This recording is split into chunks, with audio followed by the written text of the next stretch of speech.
श्री कृष्णा, राधे राधे। आप सबका मेरे YouTube चैनल पर हार्दिक स्वागत है।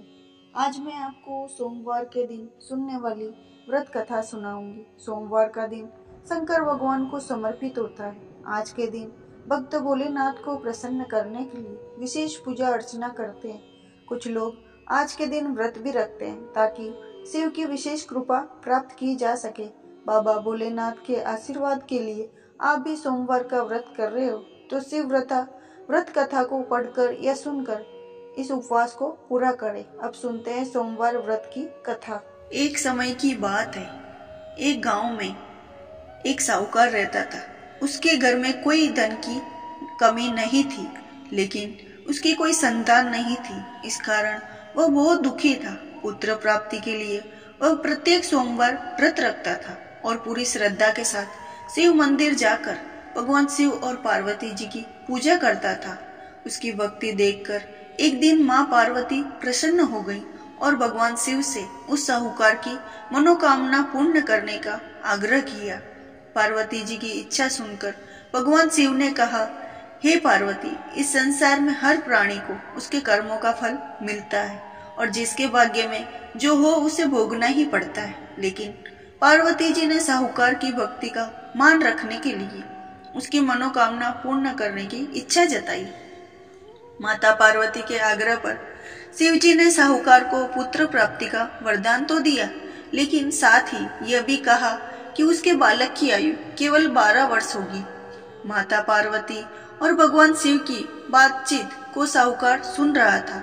उसे ना तो इस बात की खुशी थी और ना ही दुख। वह पहले की भांति शिव जी की पूजा करता रहा। कुछ समय के बाद साहूकार के घर एक पुत्र जन्म हुआ। जब बालक 11 वर्ष का हुआ तो उसे पढ़ने के लिए काशी भेज दिया गया। साहूकार ने पुत्र के मामा को बुलाकर उसको बहुत सारा धन दिया और कहा कि तुम बालक को काशी विद्या प्राप्ति के लिए ले जाओ और मार्ग में यज्ञ कराना। जहाँ भी यज्ञ कराओ वहाँ ब्राह्मणों को भोजन कराते और दक्षिणा देते हुए जाना। दोनों मामा भांजे इसी तरह यज्ञ कराते, ब्राह्मणों को दान दक्षिणा देते काशी की ओर चल पड़े। रात में एक नगर पड़ा जहाँ नगर के राजा की कन्या का विवाह था, लेकिन जिस राजकुमार से उसका विवाह होने वाला था वह एक आंख से काना था। राजकुमार के पिता ने अपने पुत्र के काना होने की बात को छुपाने के लिए एक चाल सोची। साहूकार के पुत्र को देखकर उसके मन में एक विचार आया। उसने सोचा, क्यों ना इस लड़के को दूल्हा बनाकर राजकुमारी के साथ विवाह करा दूं। विवाह के बाद इसको धन देकर विदा कर दूंगा और राजकुमारी को अपने नगर ले जाऊंगा। लड़की को दूल्हे के वस्त्र पहनाकर राजकुमारी से विवाह कर दिया गया। लेकिन साहूकार का पुत्र ईमानदार था। उसे यह बात न्याय संगत नहीं लगी। उसने अवसर पाकर राजकुमारी की चुन्नी के पल्ले पर लिखा कि तुम्हारा विवाह तो मेरे साथ हुआ है, लेकिन जिस राजकुमार के संग तुम्हें भेजा जाएगा वो एक आंख से काना है। मैं तो काशी पढ़ने जा रहा हूँ। जब राजकुमारी ने चुन्नी पर लिखी बातें पढ़ी तो उसने अपने माता पिता को यह बात बताई। राजा ने अपनी पुत्री को विदा नहीं किया, जिससे बारात वापस चली गई। दूसरी ओर साहूकार का लड़का और उसका मामा काशी पहुंचे और वहां जाकर उन्होंने यज्ञ किया। जिस दिन लड़के की आयु 12 साल की हुई उसी दिन यज्ञ रखा गया। लड़के ने अपने मामा से कहा कि मेरी तबीयत कुछ ठीक नहीं है। मामा ने कहा, तुम अंदर जाकर सो जाओ। शिव जी के वरदान अनुसार कुछ ही देर में उस बालक के प्राण निकल गए। मृत भांजे को देख उसके मामा ने विलाप शुरू किया। संयोगवश उसी समय शिव जी और माता पार्वती उधर से जा रहे थे। पार्वती ने कहा भगवान से, स्वामी, मुझे इसके रोने के स्वर सहन नहीं हो रहा है। आप इस व्यक्ति को कष्ट अवश्य दूर करो। जब शिव जी मृत बालक के समीप गए तो वह बोले कि उसी साहूकार का पुत्र है जिसे मैंने 12 वर्ष की आयु का वरदान दिया। अब इसकी आयु पूरी हो चुकी है।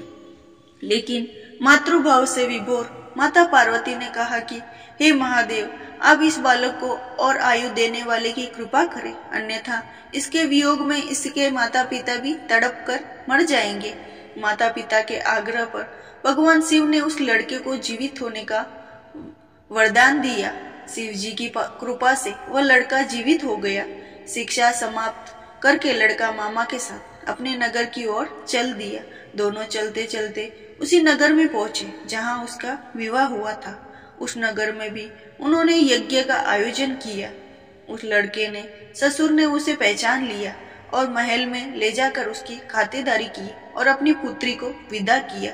इधर साहूकार और उसकी पत्नी भूखे प्यासे रहकर बेटे की प्रतीक्षा कर रहे थे। उन्होंने प्रण रखा था कि यदि उन्हें अपने बेटे की मृत्यु का समाचार मिला तो वो भी प्राण त्याग देंगे, परंतु अपने बेटे के जीवित होने का समाचार पाकर वह बेहद प्रसन्न हुए। उसी रात भगवान शिव ने व्यापारी के स्वप्न में आकर कहा, हे श्रेष्ठी, मैंने तेरे सोमवार के व्रत करने और व्रत कथा सुनने से प्रसन्न होकर तेरे पुत्र को लंबी आयु का प्रदान की है। इसी प्रकार जो कोई सोमवार का व्रत करता है या सुनता है या पढ़ता है, उसके सभी कष्ट और दुख दूर होते हैं और समस्त मनोकामनाएं पूर्ण होती है।